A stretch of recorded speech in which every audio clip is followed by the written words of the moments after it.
야, 예, 귀한 주일 또 귀한 교회에서 이렇게 말씀 전할 수 있는 또 은혜의 시간들 기회 주셔서 감사합니다. 우리 슈리포트 반석 침례교회는 제가 처음 왔는데요.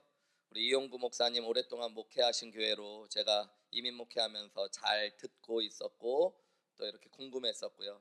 특별히 우리 김신일 목사님은 저랑 같이 한 20 몇 년 전에 신학교 다닐 때 같이 공부했던 목사님입니다.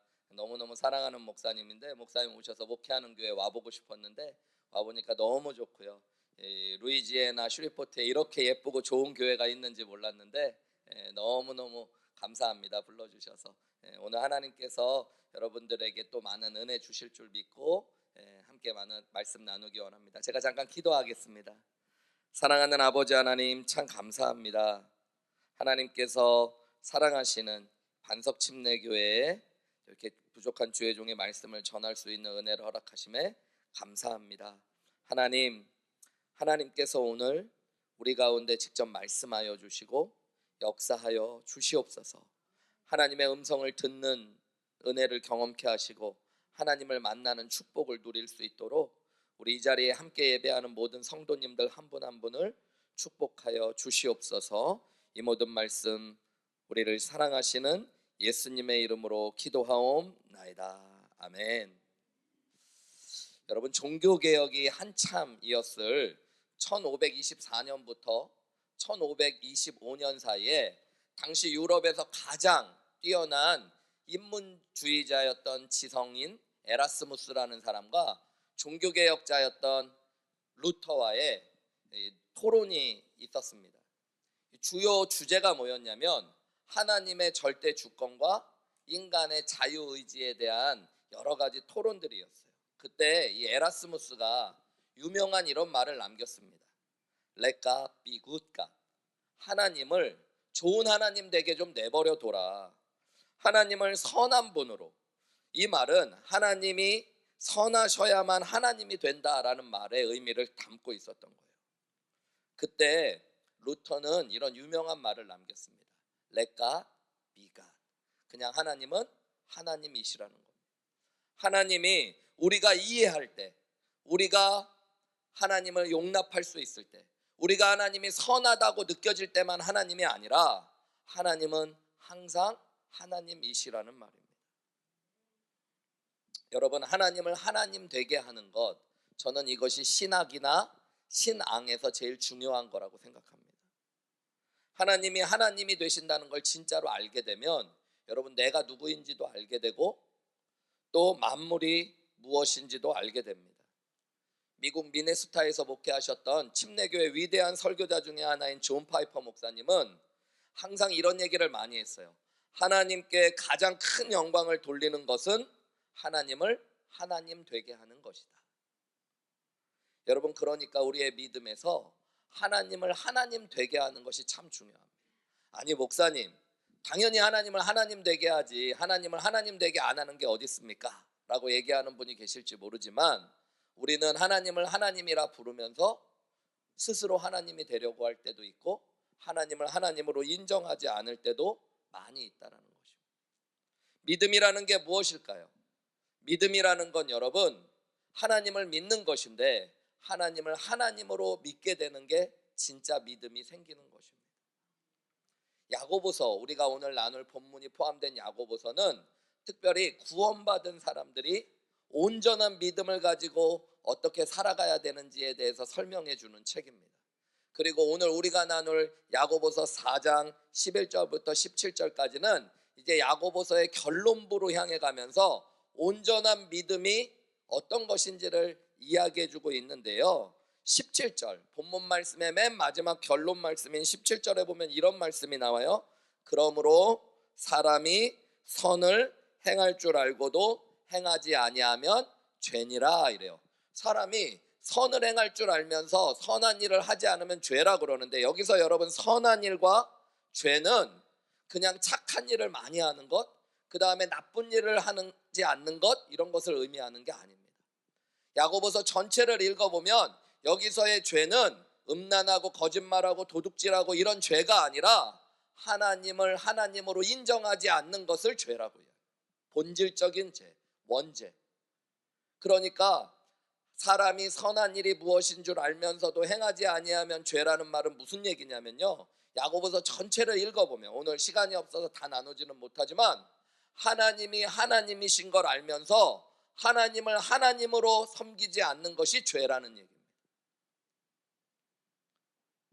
그러면서 오늘 본문 말씀 속에서 야고보 사도는 어떻게 우리가 하나님을 하나님으로 섬기지 않고 살고 있는지 세 가지 경우를 구체적으로 나누어 설명해 주고요, 그리고 우리가 어떻게 하나님을 하나님으로 섬겨야 되는지 설명해 주고 있습니다.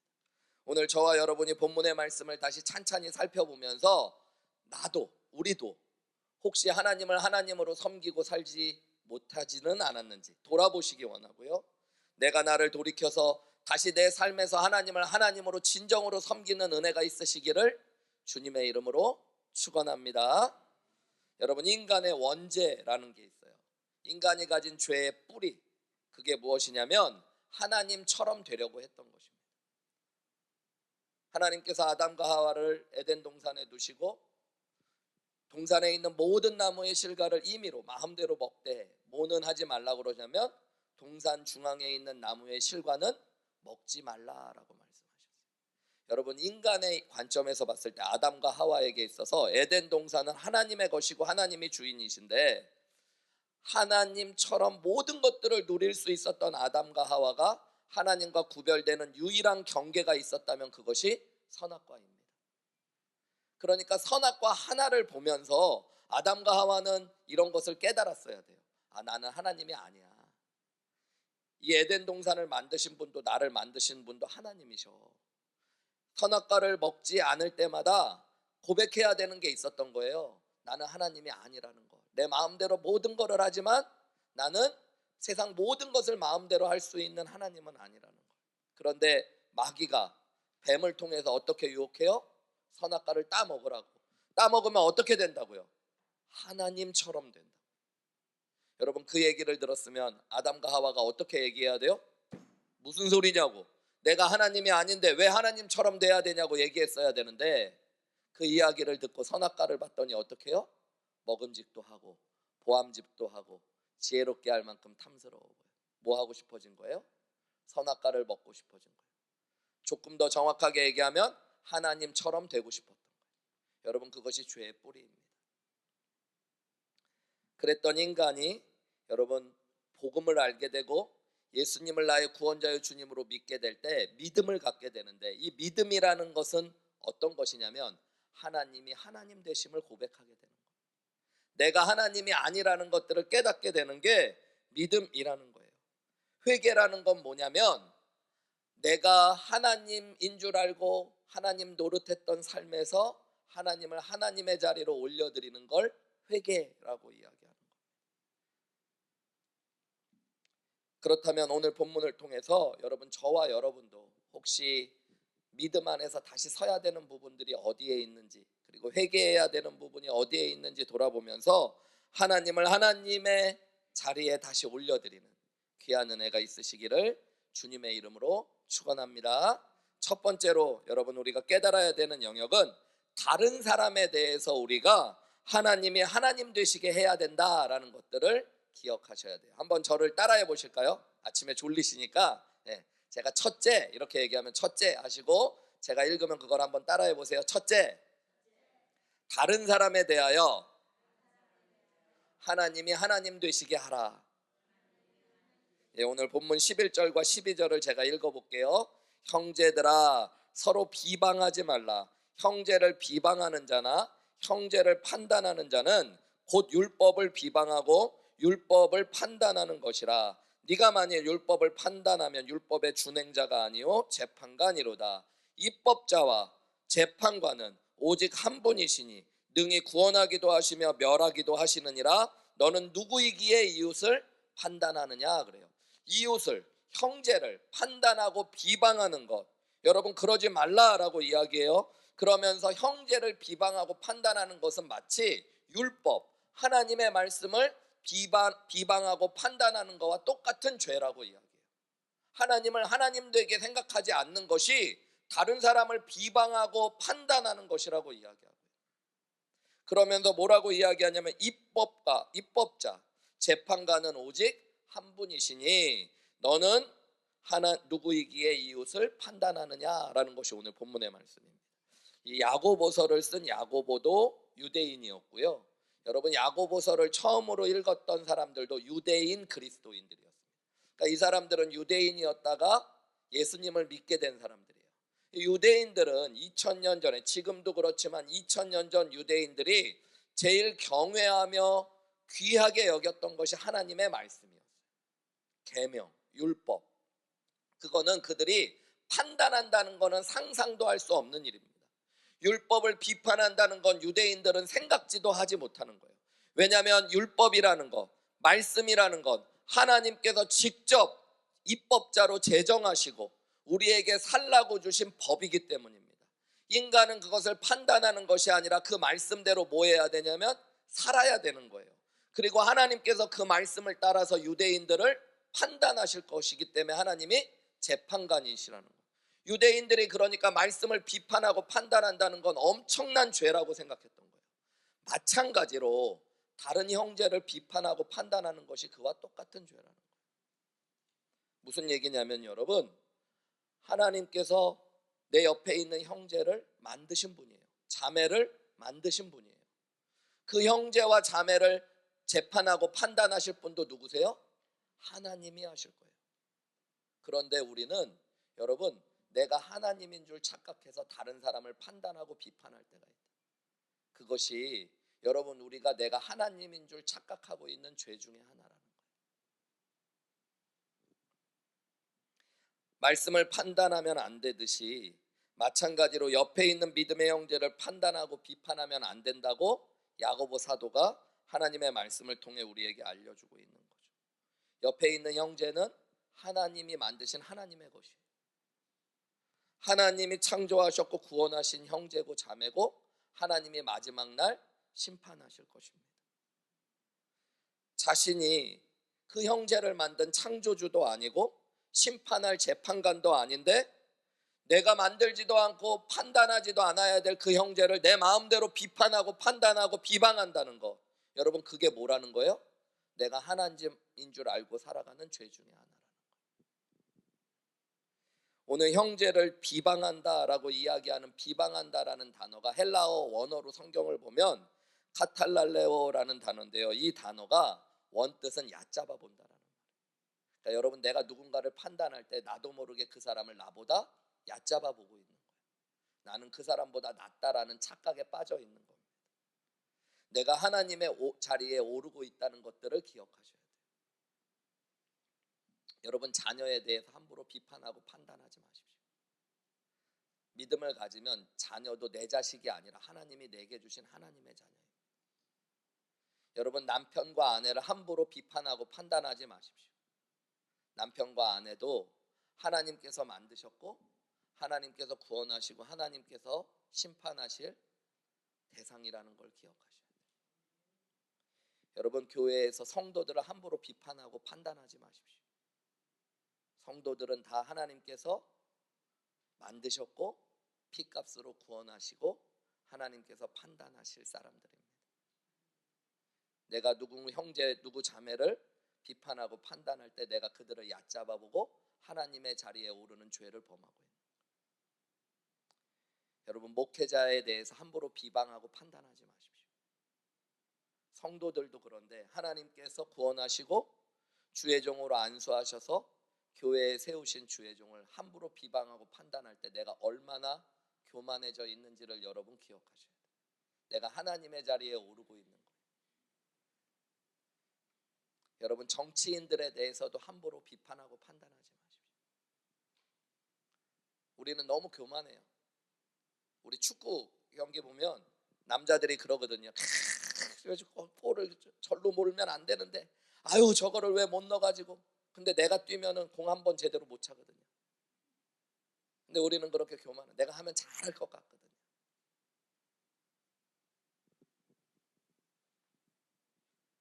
여러분, 판단과 비방의 모습 자체가 나쁜 것도 있지만 더 깊이 들어가면 오늘 본문의 말씀처럼 누군가를 다른 사람을 판단하고 비방하고 정죄할 때 여러분 내가 하나님을 하나님 되게 하지 않고 있고 내가 하나님의 자리에 오르고 있다는 것들을 기억하셔야 됩니다. 그래서 여러분, 다른 사람에 대해서 하나님의 역할을 하지 마시고 하나님께 올려드릴 수 있는 귀한 은혜가 있으시기를 주님의 이름으로 축원합니다. 내가 다 알지도 못하면서 나도 판단받을 사람이라는 것들을 기억하셔야 돼요. 우리 교회 부목사님이, 제가 이제 한우리 교회를 5년 목회하고 담임 목회하고요. 그 다음에 미러키 침례교회라는 곳을 한 8년 담임 목회했고, 제가 미국에서 이제 17년, 18년 유학생활과 목회를 마치고 한국 교회로 하나님이 부르시어서 이제 내년 1월부터 경기도 화성에 있는 늘푸른 교회 이제 2대 담임 목사로 사역을 시작하게 되었습니다. 그래서 제가 지금 교회를 사임한 상태이기는 한데요. 제가 11월 17일 날 한국으로 완전히 들어가게 되어져요. 대학생 두 딸을 이제 미국에 남겨놓고 제가 가는 이런 기간인데, 우리 김신일 목사님이 귀한 주일날 오늘 설교를 부탁해서 이렇게 오시게 됐어요. 근데 제가 하늘의교회에서 목회를 할 때 저에게 부목사님이 한번 그런 일이 있으셨어요. 교회 성도님이 교회를 너무너무 힘들게 하고 어렵게 한다 그러면서 확 저한테 그분 안 좋은 얘기를 하는 거예요. 어떻게 목사님 그럴 수 있어요? 그분이 왜 그런 얘기를 하는 건지 모르겠어요. 왜 그런 행동을 하는지 모르겠어요. 자꾸 모르겠다고 얘기하더라고요. 근데 저도 기억하지 못했는데 그때 이런 얘기를 제가 했대요. 그럴 수 있어. 그럴 수 있지. 제가 그냥 그랬대요. 그러고 나서 목사님은 항상 무슨 일이 있으면 그런 얘기를 많이 하시더래요. 그냥 제가 그럴 수 있어. 그럴 수 있지. 우리가 몰라서 그렇지 다유가 있을 거야. 그 사람 그럴 수 있어. 그럴 수 있지. 그 얘기를 제가 너무 많이 하더래요. 여러분, 근데 그게 중요한 겁니다. 우리가 다 몰라서 그렇지 사람이 어떻게 그럴 수 있어 그러는데, 여러분 그럴 수 있어요. 그럴 수 있어요. 한번 저를 따라해 보세요. 그럴 수 있지. 그럴 수 있어. 목사님이 어떻게 이럴 수 있어? 그러면 누가 그러면 여러분 그러세요. 뭐라 그러셔야 돼요? 그럴 수 있어. 그럴 수 있지. 교회가 어떻게 이럴 수 있어? 여러분, 내가 자꾸 하나님이 되려고 해서 그런 거예요. 내가 판단하고 내 뜻대로 뭔가 모든 게 다 이루어지고 싶어서 그럴 때마다 그럴 수 있지. 그럴 수 있어. 우리 남편이 어떻게 나한테 이럴 수 있어? 그럴 수 있어. 그럴 수 있지. 한국 지하철에 사람들이 이렇게 타고 있는데요. 대낮에 한 5살 정도 되는 아들을 데리고 어떤 남자가 딱 탔대요. 근데 타가지고 이 남자는 문 앞에 서가지고 창밖만 쳐다보고 있고, 5살짜리 애가 대낮이어서 사람이 꽉 차 있지는 않은 지하철이었는데요. 그 칸을 막 소리를 지르면서 우산을 휘두르면서 뛰어다니는 거예요. 사람들이 다 너무 불쾌하고 너무 불편한데 아버지가 그것을 보지도 않고 창밖만 쳐다보고 제재도 안 하는 거예요. 사람들이 다 불편해가지고 막 속으로 이 부모를 욕하고, 저 아버지라면 저 사람이 아버지 노릇을 하는 건가 그러고, 애가 왜 이렇게 버릇이 없냐고 막 사람들끼리 수군수군 대다가 한참을 참다가 한 노신사가 이 아버지 같아 보이는 분한테 툭툭 치면서 얘기를 했대. 이 아이 아버지 맞냐고. 맞다고 그러더래요. 아니, 애가 지금 몇 분 동안 지하철역 안에서 이렇게 시끄럽게 하고 사람들을 괴롭히고 있는데 아버지가 된 사람이 어떻게 이렇게 가만히 있고 무책임하게 애를 내버려 두냐고 얘기를 하고 있는데, 이 아버지가 정중하게 사과하면서 이렇게 얘기하시더래요. 죄송하다고. 사실은 우리 아이가 너무 어려서 아직 이해를 못해서 그러는데, 저희 아내가, 이 아이의 엄마가 1년 가까이 암으로 투병을 하다 오늘 새벽에 세상을 떠났다는 거예요. 그리고 이제 장례를 준비하기 위해 집으로 저는 가고 있는데, 앞으로 닥칠 일을 어떻게 해결해야 될지 몰라서 정신을 잃고 밖에만 쳐다보고 있었는데, 이 아이가 이러는지 몰랐다고. 이 아이는 너무 어려서 엄마가 죽었는지도 장례 뭐 이런 거 하나도 모르니까 뛰어놀았던 건데, 제가 아이를 잘 제재하겠습니다. 그랬더니요, 그 지하철에 타 있던 사람들이 다 같이 한결같이 하는 얘기가, 아니에요, 그냥 내버려 두세요. 아이가 얼마나 힘들 텐데, 어려울 텐데 그냥 내버려 두세요. 그러고 아이가 그 다음에도 뛰어놀고 소리를 지르는데, 지하철역 그 같이 타고 있었던 지하철 칸에 있었던 사람들이 한 명도 얼굴을 찡그리는 사람이 없고, 아이를 보면 웃어주고, 아이를 보면 다칠까 봐 보호해주고. 여러분, 내가 다 알지 못하는 게 많아요. 교회에서 어떤 사람이 어떤 말을 할 때, 우리가 이해 못할 만한 행동을 할 때 여러분, 내가 다 아는 것처럼 판단하면 내가 하나님의 자리에 오는 거예요. 그 사람이 그럴 만한 상처가 있겠지. 그럴 만한 이유가 있겠지. 여러분, 다른 사람에 대해서 하나님께서 창조하시고 은혜로 구원하시고 심판하실 다른 사람에 대해서 함부로 판단하고 비방하지 않는 저와 여러분이 되셔서 하나님을 하나님 되게 하실 수 있는 귀한 은혜가 저와 여러분 가운데 있으시기를 주님의 이름으로 축원합니다. 두 번째로 여러분, 오늘 야고보서의 말씀을 통해서 우리가 어떻게 하나님을 하나님 되게 하셔야 될까? 두 번째 영역은 나의 인생에 대해서도 하나님이 하나님 되시게 해야 된다라는 것입니다. 한번 저를 따라해 보실까요? 둘째, 나의 인생에 대하여 하나님이 하나님 되시게 하라. 우리 13절부터 15절까지 말씀을 또 제가 읽어보겠습니다. 들으라. 너희 중에 말하기를 오늘이나 내일이나 우리가 어떤 도시에 가서 거기서 1년을 머물며 장사하여 이익을 보리라 하는 자들아. 어떤 사람이요? 오늘이나 내일, 앞으로 미래에 어떤 도시에 가서 1년 동안 기간을 정해서 장소도 정하고 기간도 정해서 무엇을 할지도 정했어요. 장사를 해가지고 목표가 뭔지도 정했어요. 이익을 보리라. 이런 사람이 있었대요. 언제, 어디 가서, 무엇을 해서 어떤 목적을 이룰지를 정한 사람이 있었어요. 그런데 14절에 하나님은 이렇게 말씀하셔요. 내일 일을 너희가 알지 못하는도다. 너희 생명이 무엇이냐. 너희는 잠깐 보이다가 없어지는 안개니라. 그래서 15절에 너희가 도리어 말하기를 주의 뜻이면 우리가 살기도 하고 이것이나 저것을 하리라 할 것이니라. 여러분, 이게 무슨 말씀일까요? 오늘 이 사람을 어리석은 사람이라고 이야기하고요, 너희가 무언가를 알지 못하고 있대요. 여기서 알지 못한다는 게 뭘까요? 오늘 본문 말씀대로 보면 너희의 생명이 잠깐 있다가 사라지는 안개 같은 것을 알지 못한다라고 이야기해요. 그러면서 주의 뜻이면 우리가 이것을 할 것이다, 하지 못할 것이다 라고 이야기해야 된대요. 여러분, 결국 무슨 얘기일까요? 계획을 세우지 말라는 얘기일까요? 장사하면 안 된다는 얘기일까요? 그런 게 아닙니다. 여러분, 이 사람이 모르고 자신이 하나님이 아니면서 하나님처럼 착각하고 있는 부분이 있었다는 거예요. 그게 뭐냐면, 하나는 내 인생이 영원하지 않다는 걸 몰랐어요. 우리 인생은 짧고 유한합니다. 여러분은 그걸 알고 사시나요? 여러분, 우리는 이 땅에 영원히 사는 존재가 아니에요.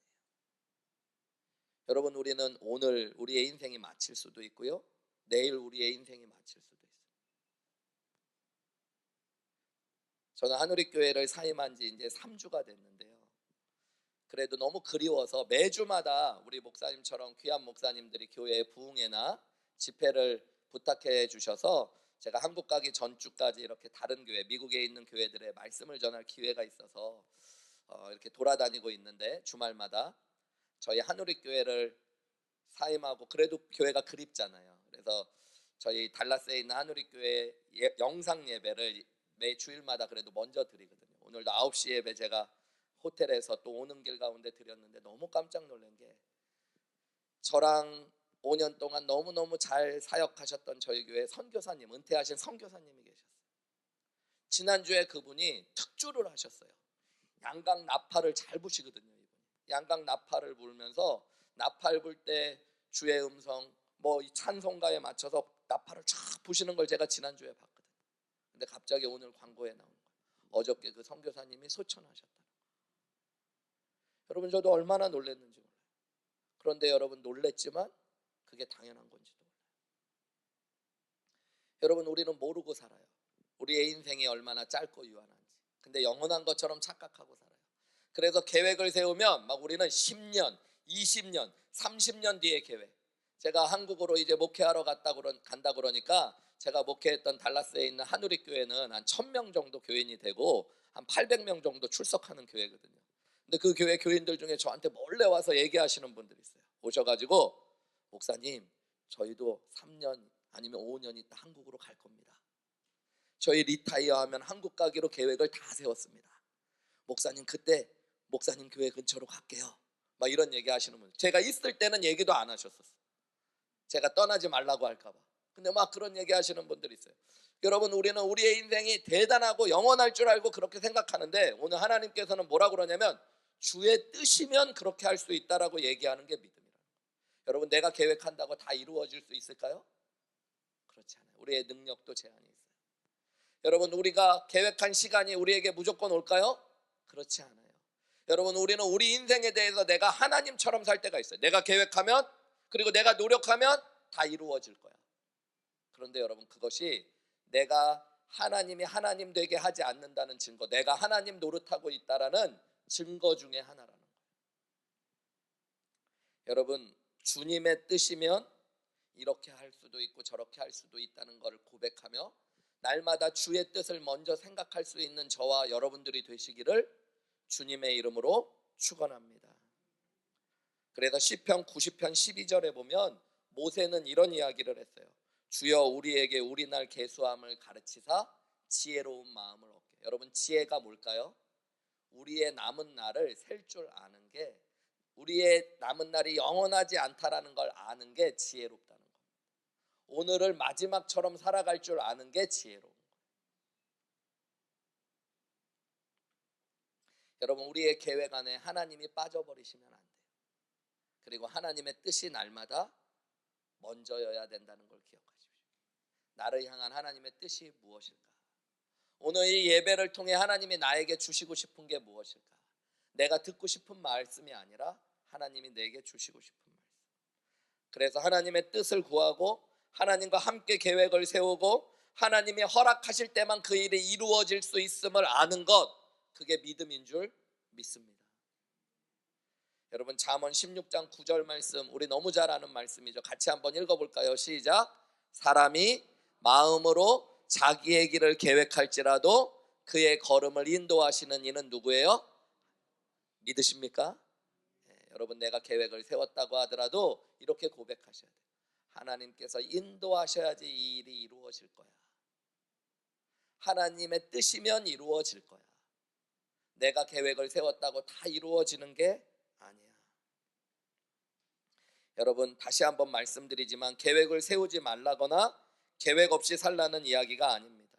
하나님 없이 계획을 세우고 내 뜻만을 가지고 계획을 세우고 내가 열심히 노력하면 무엇이든지 이루어질 거라고 생각하는 것이 내가 하나님인 줄 알고 살아가는 착각이고 죄라는 것도 기억하셔야 됩니다. 여러분, 그것은 내가 내 인생에 대해서 하나님 노릇하고 있는 거예요. 내 삶을 향한 하나님의 뜻이 있음을 믿고 그 뜻을 구하고 그 길을 인도하실 하나님을 신뢰하는 것, 그것이 믿음인 줄 믿으시기 바랍니다.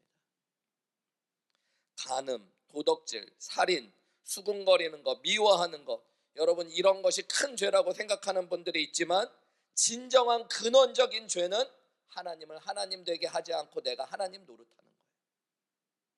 나의 구원자여 주님이라고 예수 그리스도를 영접해 놓고 그 하나님을 한쪽 구석으로 밀어놓고 내가 하나님 노릇하고 하나님은 내 종처럼 여기는 것, 여러분, 그보다 큰 죄가 없다는 것도 아셔야 됩니다. 내가 계획도 다 세우고 내 뜻을 정해놓고 내가 노력하면 다 이루어질 줄 안다라고 노력하고 어려움이 올 때마다 주님 도와달라고 하는 건 하나님을 하나님 되게 하는 것이 아니에요. 계획을 세우기 전에 먼저 하나님을 하나님으로 고백하면서 하나님의 뜻을 구하시고 그 계획 안에서도 하나님이 이루셔야 된다는 것들을 인정할 줄 아는 것, 그것이 저와 여러분의 믿음 되시기를 주님의 이름으로 축원합니다. 저희 하늘의교회 부사역자 중에 또 한 분이 김호재 목사님이라는 분이 계신데 이분이 어느 날 이런 얘기를 하시더라고요. 처음에 LG, 한국에 있는 LG라는 회사 있잖아요. 거기서 한 10년 정도 일을 하다가 늦게 신학교에 오신 목사님인데요. 이 목사님이 한국에서 직장 생활을 할 때 신혼 때 사모님이 가계부를 꼼꼼하게 적으셨대요.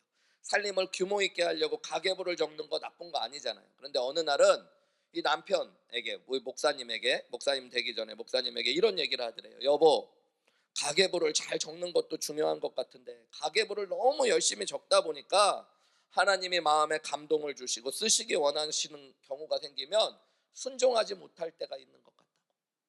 그래서 깨달음을 얻어서 이제는 자기 가계부 안 적겠다고, 어느 날 난 가계부 이제 안 적을래요 하고 딱 선언을 하더래요. 근데 사모님 말이 틀리지는 않잖아요. 뭐 나쁜 일을 하겠다는 게 아니라 하나님께서 말씀하시는 대로 써야 되니까 나 이 가계부 계획 세워가지고 예산 세우고 요거 그대로만 쓰려고는 안 하겠다. 딱 이렇게 사모님이 딱 가계부 쓰는 거 내려놓은 뒤로 목사님이 지금까지 매일 가계부 쓰고 계시네요. 저한테 사실 불평하듯이 얘기한 건데 어떻게 보면은 여러분 그게 믿음일 수도 있어요. 교회가 회의도 하고 1년의 계획도 세우고 예산도 세우고 다 중요해요. 근데 제가 목회하면서 우리 안수 집사님들 또 교인들에게 많이 한 얘기가 있어요. 하나님이 일하실 것들을 항상 먼저 생각하고, 우리가 계획을 세웠지만 하나님이 그것이 아니라고 얘기하면 내려놓을 수 있는 것도 믿음이에요. 여러분, 우리가 계획하지 않았지만 하나님이 하라 그러면 할 수 있는 것도 믿음입니다. 여러분, 그것이 내가 내 인생의 주인이 아니라 하나님이 내 인생의 주인이시고 교회의 주인이시라는 것들을 고백하시는 건 줄 믿습니다. 여러분 한번 돌아보세요. 여러분의 인생에 대해서 여러분이 하나님 노릇하고 있지는 않았는지, 하나님을 여러분의 인생에서도 하나님 되게 하는 은혜가 오늘 이 주일 아침에 있으시기를 주님의 이름으로 축원합니다. 내가 내 인생에서 하나님 자리에 앉지는 않았는지, 내가 돈을 사용할 때 하나님처럼 주인 노릇하며 살지는 않았는지, 내 시간을 쓸 때 내 시간의 주인이 난 것처럼 착각하면서 내 마음대로만 쓰지는 않았는지 여러분 구체적으로 돌아보셔야 돼요. 그러면서 여러분의 인생에서도 하나님이 하나님 되게 하시는 놀라운 은혜가 있으시기를 주님의 이름으로 축원합니다. 마지막 세 번째로요, 여러분, 허탄한 자랑으로 하나님의 영광을 가로채지 않는 것. 자랑의 영역에서도 하나님을 하나님 되게 하셔야 된다는 것을 기억하셔야 돼요. 우리 셋째, 한번 저를 따라해 보실까요? 셋째, 허탄한 자랑으로 하나님의 영광을 가로채지 말라. 네, 오늘 본문 말씀 16절에 보면 이런 말씀이 있어요. 이제도 너희가 허탄한 자랑을 하니 그러한 자랑은 다 악한 것이라 라고 이야기해요.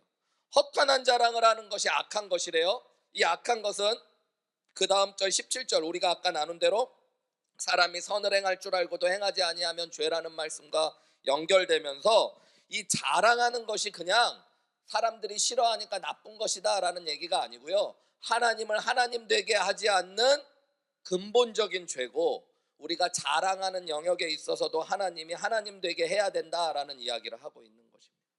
여기서 얘기하는 자랑, 특별히 그냥 자랑이라고 하지 않고 허탄한 자랑이라고 하는 것, 이 허탄하다는 건 여러분 사라지고 없어지는 공허한 것들을 의미해요. 야고보서를 읽어보고 신약 성경을 읽어보면 세상의 것들을 표현할 때 이 허탄하다라는 단어를 많이 표현했습니다. 그러니까 여러분 세상 자랑을 얘기하는 거예요. 세상의 자랑 가만히 생각하면 여러분 다 사라지고 없어질 것들, 대부분 영원한 것이 없어요. 세상에는. 여기 계신 우리 슈리포트 반석교회 성도님들 보니까 옛날에 다 한 미모 다 하셨을 것 같아요. 제가 보니까 상당히 예전에 예쁘셨을 것 같은 분들이 여기 다 모여 계셔요. 근데 옛날에 예쁘셨죠. 요즘은 조금 지나가셨죠. 그게 원래 여러분 인생이에요. 내가 미모가 엄청나게 대단한 것 같아도 시간이 지나가면 여러분 그려가지고 막 꾸며가지고 조금 감추려고 하지만 미모도 지나갑니다. 공부 열심히 하고 똑똑한 것도 영원할 것 같지만 지나가더라고요. 저희 아버님이 지금 이제 80대 중반 되실, 이제 83세, 아직 중반이 안 되셨는데 83세신데 서울대학교를 나오셨어요. 예전에 한국에서 서울대학교 나오면 지금도 그렇지만 공부 좀 하신 거죠. 저는 저희 아버님처럼 똑똑한 분을 별로 본 적이 없어요. 항상 뭐 TV 같은 건 보지도 않으시고 책만 보셨어요. 책을 손에서 놓으신 적이 없어요. 책만 보시고 무슨 얘기를 하면 신문 본 거, 책 본 걸로 어떤 주제가 나와도 쫙 얘기, 얼마나 잘하시고 똑똑하셨는지. 근데 요즘에 한국에 방문하면요, 저희 아버님 책 안 보신 지 한 10몇 년 되신 것 같아요. 맨날 드라마만 보셔. 그리고 빨래 개시고, 어머니 대신에 요즘 이제 나이 드셔서 빨래 개시는 일이 주 일이고 그 다음 하시는 일이 드라마 얘기하는 게 중요한 일이에요. 한 번은 한국 가갖고 제가 방에 있는데 어머니한테 영숙이 뭐 시집 갔어? 걔 막 얘기했는데 내가 못 들어본 친척인가? 한참 그래갖고 누구 시집 안 갔냐고 그렇게 물어보시냐고 그랬더니 드라마 주인공 얘기 그렇게 궁금해하죠. 제가 무슨 얘기하고 싶은 거냐면요, 여러분 공부 많이 한 것 같은 것도 나이가 지나가면 다 비슷해져요. 힘이 있었고 막 건강하고 내 육체가 대단했던 것 같은 것도 여러분 시간이 지나가면 어떻게 될까요? 시간의 차이만 있지 다 쇠하고 허탄해지는 거예요. 여러분 그런 것을 우리는 자랑할 때가 너무너무 많아요. 그죠? 내 미모를 자랑하고 내 지식을 자랑하고 내 건강을 자랑하고 내 부를 자랑하고 내 자식을 자랑하고, 여러분 그거 사실은 다 내 거 아니고 영원한 것도 아닌데, 여러분 정말 믿음을 가지면 그것이 영원한 것이 아니기 때문에 자랑하지 않고 그 자체로 감사할 줄 알게 되고요, 내 것이 아니라 하나님이 주신 것이기 때문에 하나님을 찬양하게 되는 거예요. 그러니까 여러분 자랑한다는 건 아직 내가 하나님인 줄 알고 착각하고 있는 거예요. 근데 진짜 믿음을 가지면 감사하게 되고 뭐 하게 되어져요? 찬양하게 되어져요. 여러분 내가 수고하고 애쓴 거는 목사님 자랑해도 되지 않습니까? 뭐 미모나 키나 이런 건 내가 수고하고 애쓴 게 아니니까 자랑 안 해도 되지만, 내가 수고하고 애쓴 것, 내가 노력해서 얻은 재산, 내가 노력해서 얻은 사업장, 내가 노력해서 얻은 집, 이런 거는 자랑해도 되지 않습니까? 어떤 분이 그렇게 얘기하시더라고요. 그런데 여러분 가만히 돌아보면 내가 다 수고하고 애써서만 얻은 거 아닙니다. 우리 교회 어떤 분은 그런 이야기 하셨어요. 자기는 자수성가한 사람이래요. 그래서 자기는 남들 도움 받는 거 별로 안 좋아하고 내 힘으로 하면 뭐든지 다 할 수 있다고 생각합니다. 달라스에서 꽤 부자시거든요.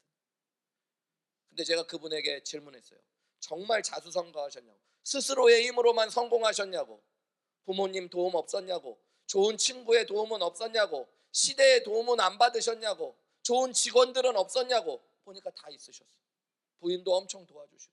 그런데 자수성가라고 그래요. 궁극적으로 나중에 보면 믿음이 생기면 하나님이 도와주신 거예요. 그래서 여러분 자랑한다는 것만큼 허탄한 것이 없어요. 제 자식이 너무너무 예쁘고 좋은 대학에 가고 좋은 직장을 갖게 됐어요. 그럼 여러분 내가 한 게 뭐가 있어요? 사실은 애가 열심히 노력했다고 애 자랑하는 것도 있지만, 여러분 결국 하나님께 뭐 하셔야 돼요? 감사하고 찬양하는 거. 여러분 그게 믿음인 줄 믿습니다. 요한계시록 4장에 보면 천국에서의 마지막 예배의 모습이 나와요. 그때 수많은 사람들이 보좌에 둘러싸고 있는데 가장 가까운데 높은 곳에 24장로들이 금면류관을 쓰고 있었대요. 여러분 천국에서 수많은 민족과 족속들이 모여 있는데 맨 높은 자리에, 맨 가운데 자리에 있는 24장로들, 아마 이 땅에서 엄청난 헌신과 믿음으로 수고한 분들일 거예요. 그죠? 24명이 뽑혔으니까. 그런데 그분들이 예배가 시작되니까 어떻게 하는 줄 아세요? 요한계시록 4장 10절부터 11절에 보면요, 24장로들이 보좌에 앉으신 이 앞에, 이분이 예수 그리스도예요, 엎드려 세세토록 살아계시는 이에게 경배하고 자기의 관을, 이 금관 면류관을요 보좌 앞에 내어드리면서 이르되, 우리 주 하나님이여 영광과 존귀와 권능을 받으시는 것이 합당하오니 주께서 만물을 지으시었고 만물이 주의 뜻대로 있었고 또 지으심을 받았나이다. 하나님 우리가 한 거 하나도 없습니다. 다 주님이 지으셨고 주님이 뜻하신 대로 이루신 겁니다. 그러니까 이 면류관도 내 것이 아니라 예수님이 받으셔야 되는 겁니다. 여러분 이게 천국에서의 마지막 예배의 모습. 여러분 이 땅에서 우리가 천상에서 드리는 것 같은 예배를 드리려면 어떤 예배를 드려야 될까요?